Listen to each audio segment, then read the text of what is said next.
Assalamualaikum Sobat The Crew. Konnichiwa. Genki desu ka? Tunggu Pak. Kenapa pakai bahasa Jepang ya?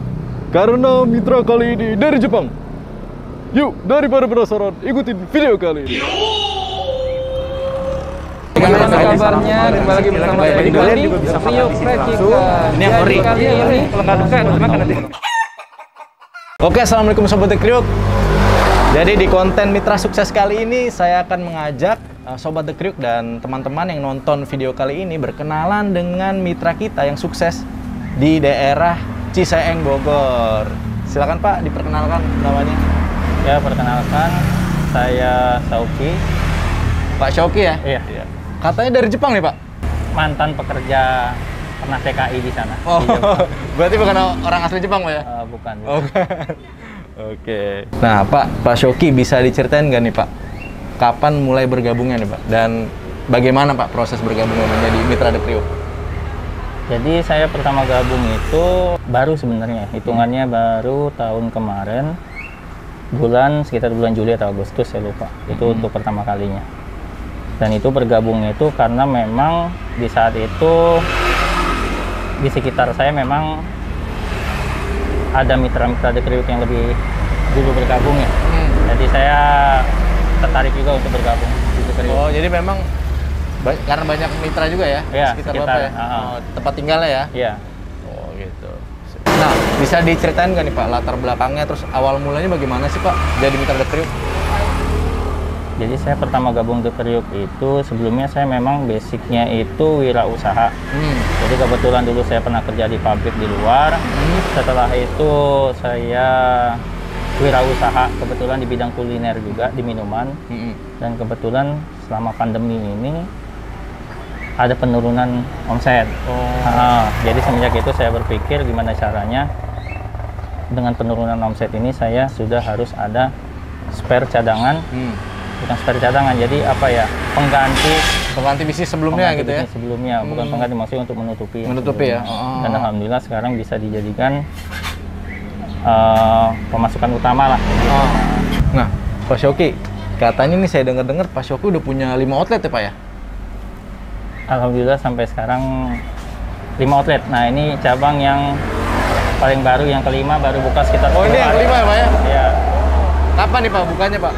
Ini buka sekitar baru 10 hari yang lewat sih. 10 hari ya? Sekitar 7 hari sampai 10 hari yang lewat. Oh, ini cabang kelimanya nih ya? Ini alhamdulillah cabang yang kelima. Dalam waktu berapa tahun tuh Pak punya 5 outlet? Pertama bergabung itu sekitar Juli atau Agustus aktifnya pertama kali di The Crew. Sekarang sekitar 7 bulan mungkin ya. 7 bulan udah punya 5 outlet? Iya. Masya Allah. 7 bulan, 7 atau 8 bulan. Masya Allah nih. Nanti kita tanya-tanya lagi nih, bagaimana kiat-kiat Pak Shoki berbisnis fried chicken nih. Dalam 7 bulan bisa 5 outlet. Ya Pak ya? Iya. Berbagi ya Pak ya? Iya. Oke. Nah Pak, kalau di outlet Bapak ini biasanya yang paling laris apa nih Pak? Untuk variannya atau menu The Crew-nya? Rata-rata tiap outlet itu untuk varian yang paling best seller ya, itu kulit. Kulit? Kulit. 5 outlet itu kulit? Banyak kan? Kulit. Jadi untuk dari varian yang paling utama itu kulit. Dan untuk dari segi varian saus atau sambal itu geprek paling best seller. Oh, geprek ya? Iya. Di seluruh Ciseeng berarti warganya sukanya kulit sama geprek ya? Iya, betul. Kalau Bapak sendiri apa nih Pak favoritnya nih? Kalau saya favoritnya, saya semuanya favorit sih. Oh, semuanya favorit ya? Udah cobain semua Pak ya? Udah cobain semua. Oke. Nah Pak, kalau rata-rata penjualannya tuh berapa ekor pas hari Pak? Satu outlet dulu. Yang ini deh, yang ini. Ini saya outlet paling baru sekitar 7 atau 10 hari. Alhamdulillah sekarang penjualannya di angka 25 sampai 35 ekor lebih. 25 sampai 35 ekor lebih? Ya. Masya Allah. Itu baru satu outlet Pak, yang ini doang ya? Itu baru yang ini aja. Baru yang ini? Yang ini. Kalau yang lain Pak gimana tuh Pak? Untuk outlet yang lain itu yang paling rame kalau hari biasa sekitar 40 sampai 60 ekor lebih. Masya Allah. 60 ekor lebih. Wah. Iya. Kalau total seluruh 5 outlet ini berapa nih Pak? Seluruh 5 outlet itu sekitar 130 sampai 170 ekoran. 130 sampai 170 ekor sehari ya? Ya. Oh, berarti Bapak nih penguasa Ciseeng nih Pak ya? Di Kriuk Fried Chickennya nih. Kurang tahu, mungkin ada yang lebih dari itu, saya nggak tahu dari sini. Saya nggak tahu. Tapi kalau di sini Bapak nih paling gede ya? Amin ya? Ya, alhamdulillah. Alhamdulillah ya, Masya Allah. Oke. Nah kalau tadi kan udah bicara tentang penjualan berapa ekornya nih Pak. Nah bisa nggak dibisikin nih kita nih, omsetnya sehari berapa nih Pak? Rata-rata nih Pak, sehari 5 outlet. Omset ya? Iya, sehari. Untuk omsetnya, omset Total penjualan sehari. total penjualan per hari ya. Ya alhamdulillah sekarang ada di angka 10 atau 12 sampai ke angka 17 juta mungkin ya. 10 sampai 17 jutaan ya sehari? Iya, sehari. Kalau dikali 30 hari, wah hitung sendiri deh. Banyak Pak ya? Ya alhamdulillah. Alhamdulillah, Masya Allah, tabarakallah. Iya. Nah gitu. Nah, Bapak kan kalau di Mitra The Kriuk ini sudah dikategorikan mitra sukses ya Pak ya? Karena penjualan itu udah melebihi mitra rata-rata ya Pak ya? Iya. Nah, bisa nggak nih Pak berbagi kiat-kiat atau tips-tips bisnis ala Pak Syauqi nih, berbisnis fried chicken The Kriuk nih, bagaimana nih Pak? Silakan Pak. Sebenarnya kiat-kiat saya itu karena memang saya basicnya itu satu keluarga memang wirausaha ya. Oh. Nah, jadi yang penting kita itu dalam wirausaha itu kita benar-benar harus siap mental. Siap mental. Jadi waktu kita misalnya dikala memang rezeki kita lagi bagus ya alhamdulillah, kalau misalnya memang rezekinya memang itu dirasa kurang, saat itu kurang ya kita ikhtiarkan lagi. Kalau misalnya memang masih belum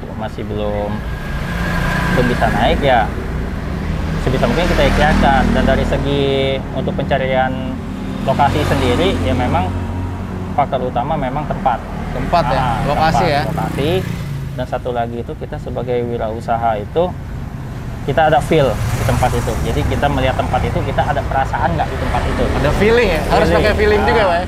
Dan kita itu benar-benar dalam kita membuka usaha benar-benar kita harus yakin. Nah, di tempat itu kita yakin di sini saya bisa gitu.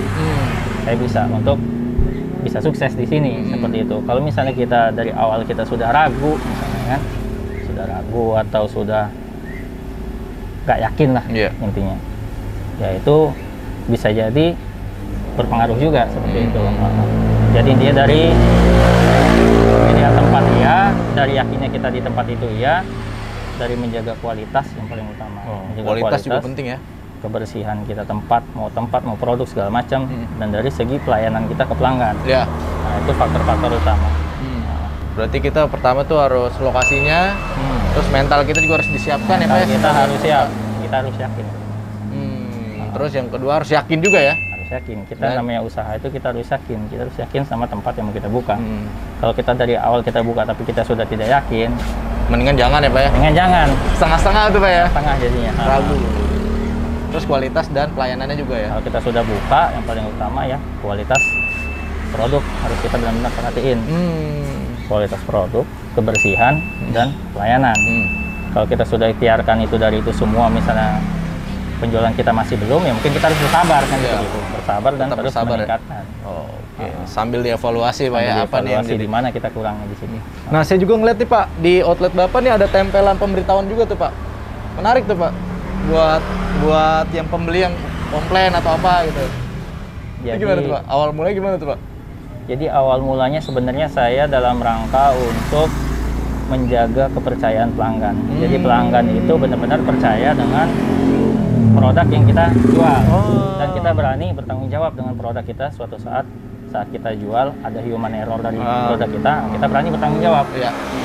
Jadi lebih baik pelanggan itu dia komplain ke tempat kita daripada pelanggan itu komplain ke pelanggan-pelanggan yang lain. Nah, karena itu bisa merusak. Gitu. Karena itu bisa merusak citra usaha kita. Kalau misalnya mereka pelanggan itu komplain ke tempat kita, saya sangat welcome banget. Karena itu bisa jadi masukan buat tempat saya kan gitu. Karena yang melihat kekurangan tempat kita ya orang lain. Pembeli itu sendiri ya, konsumen sendiri. Kita ya. Kalau kita melihatnya ya nggak begitu bisa kelihatan seperti itu. Oke, dan ini juga bisa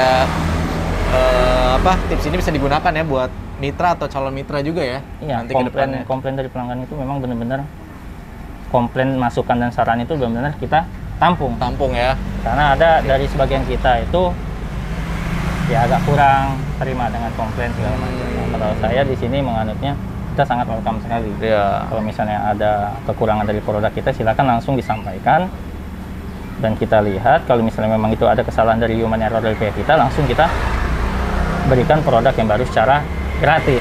Oh, Jadi kita benar-benar membuat pelanggan itu percaya sama kita. Saya. Oke. Nah, berarti ini kan Bapak pertama kali ya Pak bisnis kuliner ya Pak?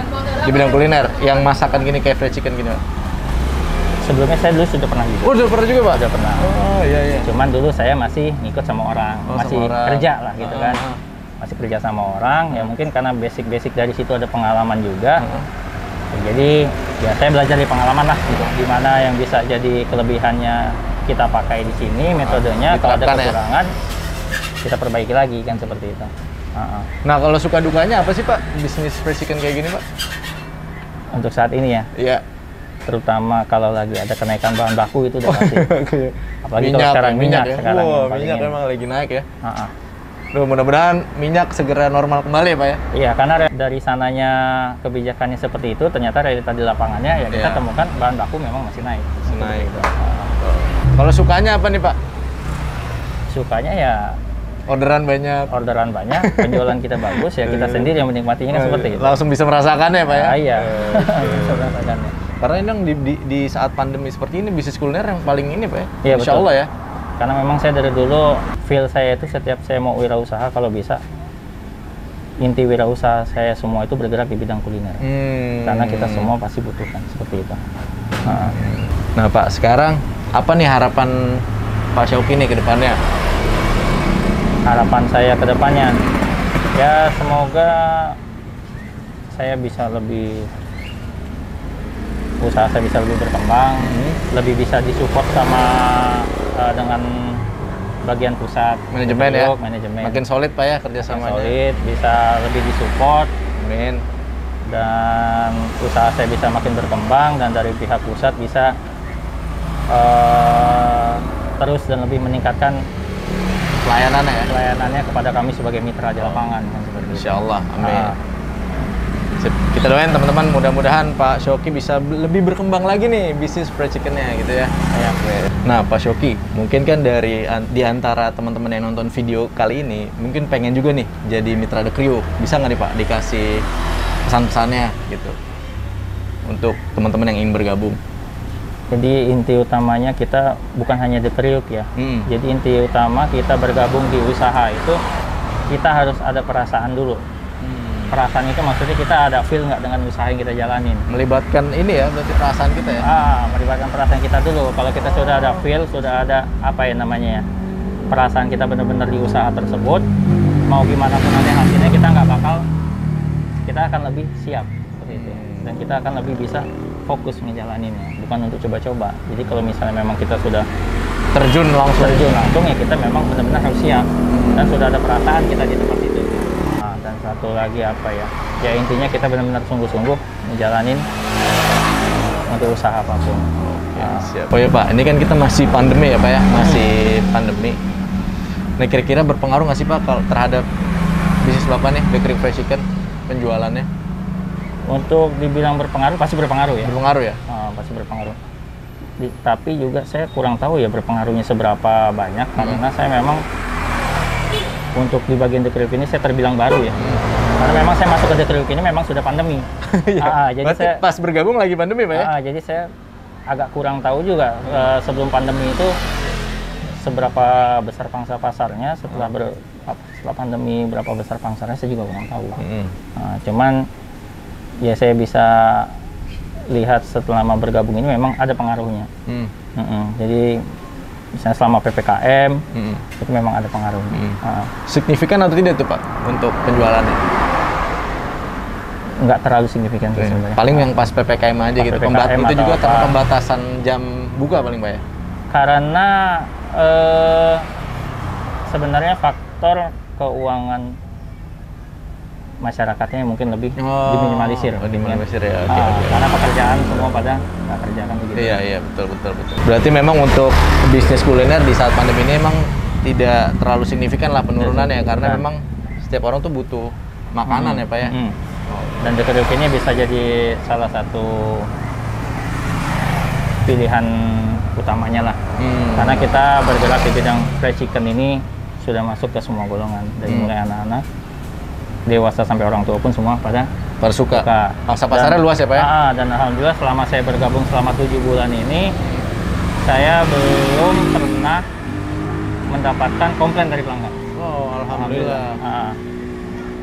Nah, karena Bapak sangat menjaga banget sih ya kualitasnya. Ya, memang kita Masya Allah. jaga sebisa mungkin pelanggan itu jangan pernah kecewa dengan produk yang kita Nah, jual. itu penting banget tuh teman-teman atau mitra juga yang nonton video ini, jangan sampai pelanggan kecewa ya. Ya, dan kalaupun saat itu pelanggan sudah kecewa, gimana caranya kita bisa memberikan timbal balik yang bisa membuat Menumbuhkan kepercayaannya kembali ya, ya. betul. Oke. Nah, Pak, di Jepang Pak, kan Bapak dulu lama di Jepang Pak ya? Ya, guru. Guru ya? Itu makan fried chicken juga nggak Pak? Fried chicken masih ada. Betul. Ada. Enakan mana Pak? Sama The Kriuk Pak? Yang jelas kalau untuk rasa ya pasti enakan dari ya. Wah, enakan The Kriuk. Bener nih Pak ya? Iya. Bukan karena mitra kan Pak? Bukan, karena memang untuk makanan sendiri di sana memang untuk dari bumbu itu memang agak kurang di sana. Kurang ya? Memang nggak terlalu bermain di bumbu karena di sana lebih lebih ke Organik rasa, mungkin aja. rasa alami mungkin ya. Organik ya di Rasa sana. tuh? alaminya jadi. Oke. Mm-mm. Ada niatan nggak nih Pak bawa The Kriuk ke Jepang Pak? Nyatan ada nanti kalau jalan-jalan ke sana. Ditunggu Pak ya fotonya Pak ya. Iya, The Kriuk siap. sampai Jepang nih. Insya Allah ya, amin ya. Amin. Oke teman-teman, seperti kita udah di penghujung acara nih Pak, udah banyak nanya saya Pak. Mudah-mudahan teman-teman atau sobat The Kriuk atau calon mitra atau mitra-mitra The Kriuk bisa mengambil inspirasi nih dari Pak Syauqi. Ya. Terima kasih Pak atas waktunya, kita udah bisa bincang-bincang dan menyempatkan waktunya. Ya. Oke. Nah sebelum kita tutup, kita jargonnya The Kriuk dulu Pak, biar tambah semangat. Oke. The Kriuk, Jagonya jagonya kriuk, kriuk, asli asli Indonesia. Indonesia. Wassalamualaikum warahmatullahi wabarakatuh.